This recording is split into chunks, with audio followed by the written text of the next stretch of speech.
Good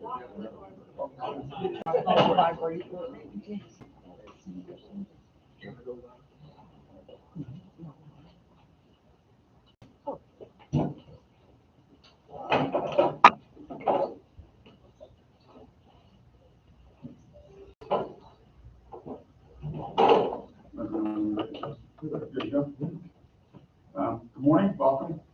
This press conference is a reference to Operation Vapor Trail.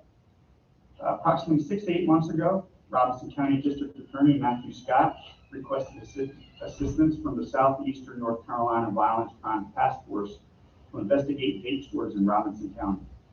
The task force was formed in 2020 to address violent crimes such as drug and weapons offenses in towns within Robinson County, and has since expanded to include jurisdictions within Cumberland and Hope counties. District Attorney Scott's request came after multiple individuals overdosed on vape products purchased at the stores, and after he received information the stores were selling illegal THC products. THC, short for tetrahydrocannabinol, is the principal compound of marijuana. The United States Drug Enforcement Administration assisted in the investigation, which was expanded to include from Robinson County to include both Cumberland and Bladen counties. Officers made over 100 undercover purchases from different vape stores, which resulted in the execution of search warrants at these establishments, as well as the homes of 2 of their owners. The search warrant executions in both the homes and the stores were conducted on September 17th and September 18th.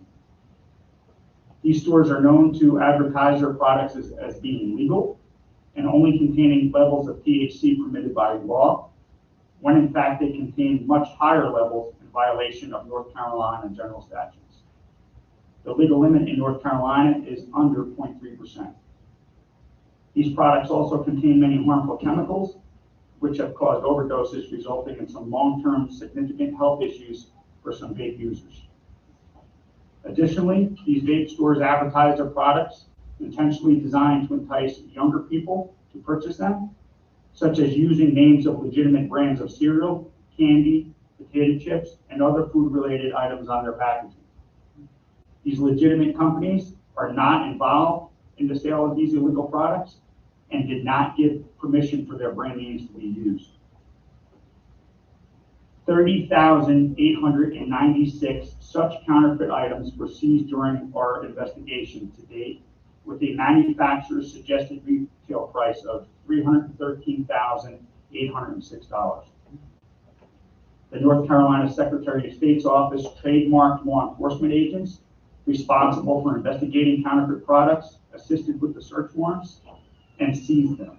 Secretary of State Elaine Marshall is here and will now speak about their involvement. Secretary Marshall. Good morning, everyone. Thank you to Chief Dollinger and his team with the Hope Mills Police Department for hosting this morning's event. My deepest appreciation for your leadership on the actions we're discussing today. A big shout out to the Fayetteville Police Department and Chief Braden and other local, state, and federal law enforcement partners here today. District Attorney Matt Scott and District Attorney Billy West, and my agents with the Secretary of State's Office and the North Carolina Anti-Counterfeiting Task Force. This is a really important topic for parents, kids, and our communities. As North Carolina Secretary of State, I am the top trademark enforcer. My agency is charged with protecting all real brand names and trademark goods made or sold in North Carolina. Raising public awareness about counterfeits has been a multi-years ongoing process. I established the Anti-Counterfeiting Task Force in 2004 to help train law enforcement on the fine points of spotting counterfeit products and to coordinate enforcement efforts across traditional jurisdictional boundaries. The task force began with a single agent and has grown to more than 155 deputies and officers representing law enforcement agencies from all across the state. This multi-county enforcement effort is critically important. This morning, I am announcing that this Secretary of State assisted law enforcement operation resulted in more than $331,000 worth of THC-infused snacks using counterfeit branded packaging being seized or surrendered from store shelves. In addition to these edibles, weapons, illegal drugs, and cash were seized as a part of the operation, resulting in 3 arrests. This operation focused on vape shops located in the Cumberland and Robinson County areas. As you can see from a selection of items today, the counterfeited brands range from Skittles to Lay's brand chips to Nerds to Tic Tacs and on and on and on. These THC-infused edibles are packaged using counterfeit snack brands that are particularly popular with children and teens. THC is the compound that gives marijuana its narcotic effect. These are brands that you will find in lunch boxes and candy dishes all across the state on any given day. This is a growing trend that is dangerous for our communities.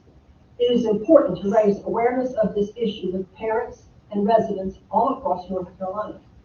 You know, Halloween is coming up, and this is a great time to raise awareness about this issue. Our kids are consuming more candy and more sweets around this time of year. While the packaging on the THC edibles includes markings indicating snacks, it includes THC, these markings are easily overlooked, especially by children. They're not going to see that marijuana leaf. They're not going to see that Delta 8. They're interested in brands that they see by color and recognition. As you can see, the packaging is meant to look like regular foods, candy, chips, and other snacks. Many times they have cartoon characters on or other images that are appealing to children or teenagers. It's particularly important that if parents and other adults have THC-infused products in their homes, to lock them away like any other medication or toxic cleaning product. We know that 2 years ago, a 4-year-old boy in Virginia tragically died after eating THC-infused gummies, and his mother was charged in that case. This is a child consuming what allegedly is adult dosage in an entire package. The child died. What a tragedy. We've heard about overdoses and emergency room visits here in North Carolina and around the country. The number of reports of children consuming these products, many times unintentionally, is skyrocketing.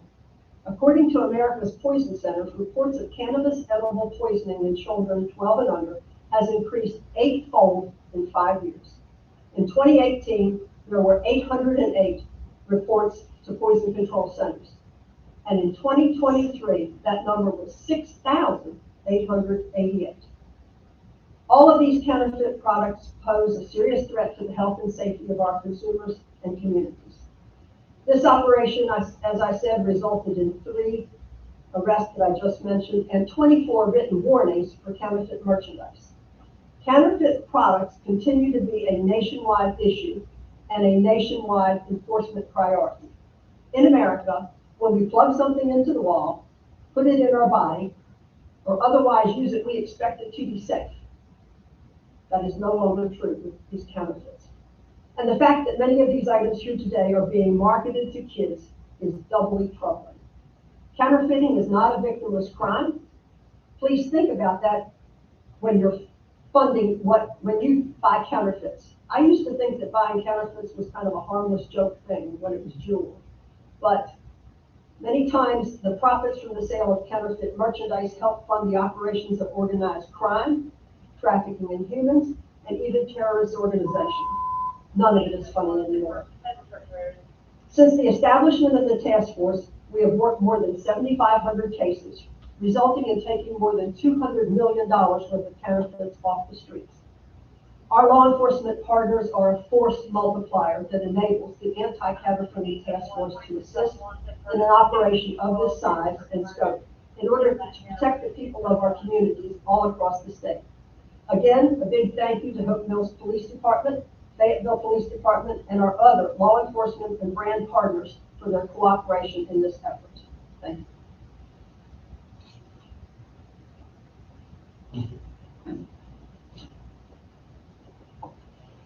As a result of the initial search warrants being executed, officers also seized 1,800 kilos of illegal marijuana products, 31 firearms, $601 in U.S. currency, and 3 arrests were also made. Arrested were Fidel Al-Abdi, and Wissam Al-Baradi. The 2 Fidels were both charged with felony conspiracy and 6 counts of maintaining a place for purposes of keeping and selling a controlled substance. Wissam Al-Baradi was charged with trafficking in marijuana, conspired to traffic marijuana, and maintaining a place for purposes of keeping and selling a controlled substance. Chief Braden of the Fayetteville Police Department will now speak about the part of the investigation that led to those arrests and charges.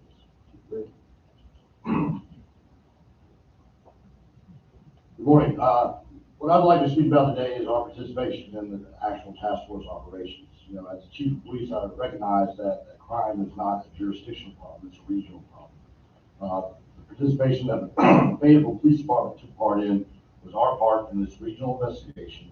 And being the largest city within the region, you know, a lot of the search warrants that were executed by the Fayetteville Police Department within our jurisdiction. Our participation in the task force has clearly been stated by Madam Secretary. You know, these kind of cases influence and affect our kids. So, you know, we took seriously the multiple vape shops and tobacco shops, targeting the key players that were providing and supplying these materials for the consumption of our children. So again, just to recap, I think it's important. Chief Dollinger, the task force that he created several years ago, for myself at the Fayetteville Police Department, all jurisdictions that surround or operate in the region, to be a part of that and to focus on crimes collectively instead of individually. I appreciate the time and the opportunity to speak.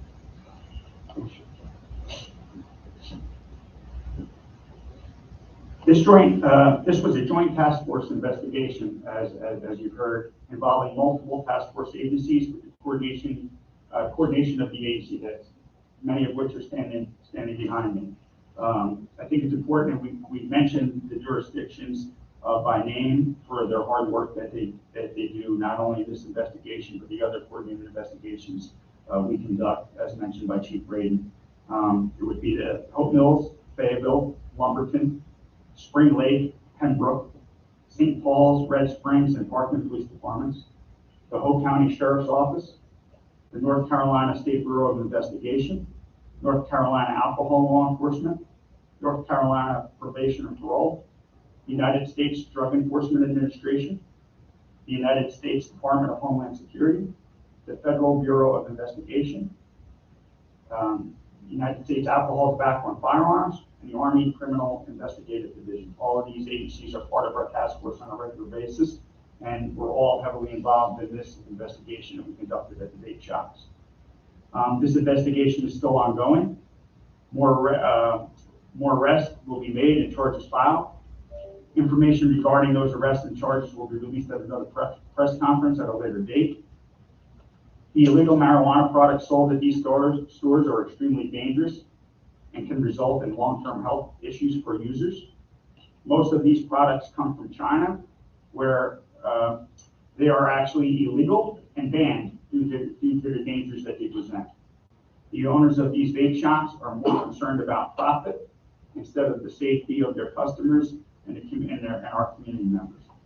I'll now hear from Robinson County District Attorney Matthew Scott, who initially requested the assistance from our task force to address this important safety concern. Mr. Scott. Thank you, Chief Dollinger. I would like to thank Chief Dollinger and the task force for their tremendous amount of hard work in this investigation. As he stated, it's an ongoing investigation, and those charged and those investigated obviously are innocent until proven guilty.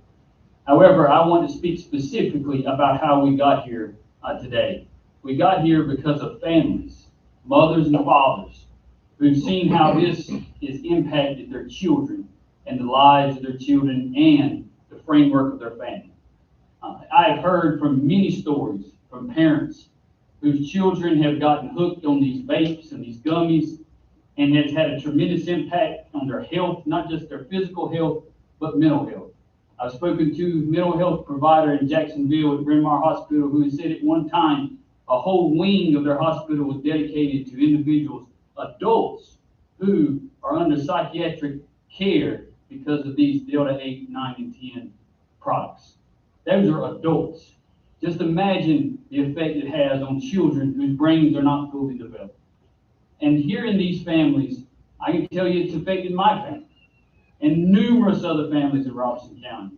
You talk to principals, the superintendent of Robeson County, and all the principals, they'll tell you their number one problem in their high schools are these vape products and these gummy products. Ambulances should not be called out to high schools because of children basically in a comatose state because of these products.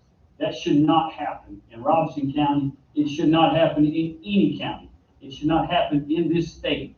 And it is a testament to this task force on the work they did and are doing and will do to help these families get back their lives of their children and put their children back on firm footing. So again, I'd like to thank the task force. I'd like to thank everybody who participated for their hard work in making this come to fruition. Thank you. So the task force wouldn't be successful without the cooperation and support of District Attorney Scott in Robinson County, as well as District Attorney William West of Cumberland County. Mr. West? Good morning. I'd first like to thank District Attorney Scott for his leadership on this issue. It was him who made the request first, as you heard many months ago, after seeing overdoses in his community. I'd like to thank all our partners that are behind me here, the Hope Mills Police Department, the Fayetteville Police Department, and many other agencies that were involved in this. I thought District Attorney Scott said it very well. One of the most concerning things about what was seized in this operation, about what's going on in some of these vape shops, is that it's aimed at our children. And I, like District Attorney Scott, have heard stories over and over again from our public school administrators, from principals, from parents about negative effects that have happened with both the mental health and physical health of their children as a result of these products. So these products are very dangerous.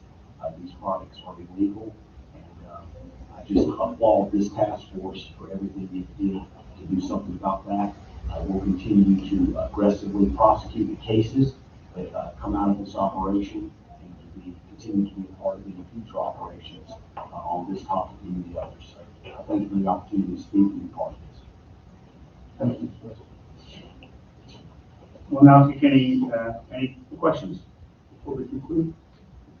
The question I have is, what is the state doing to make sure the vape shops don't restock the same product? Well, I think we're going to be running multiple operations of this sort, not just locally, but also in the state. And like Mr. West has said, committed to prosecuting these crimes. And I think up until recently, he's gone unaddressed. And now that we're addressing them, I think we're making an impact in that area going forward.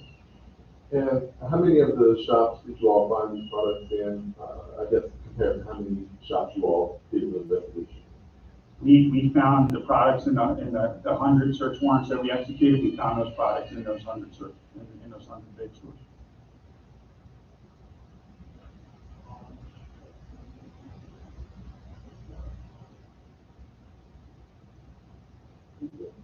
Okay, there's nothing else. That concludes. Thank you. Thank everybody for coming. And again, thanks for all of our partners that made this operation a success. And we'll continue to work hard as the investigation progresses. Thank you. Thank you.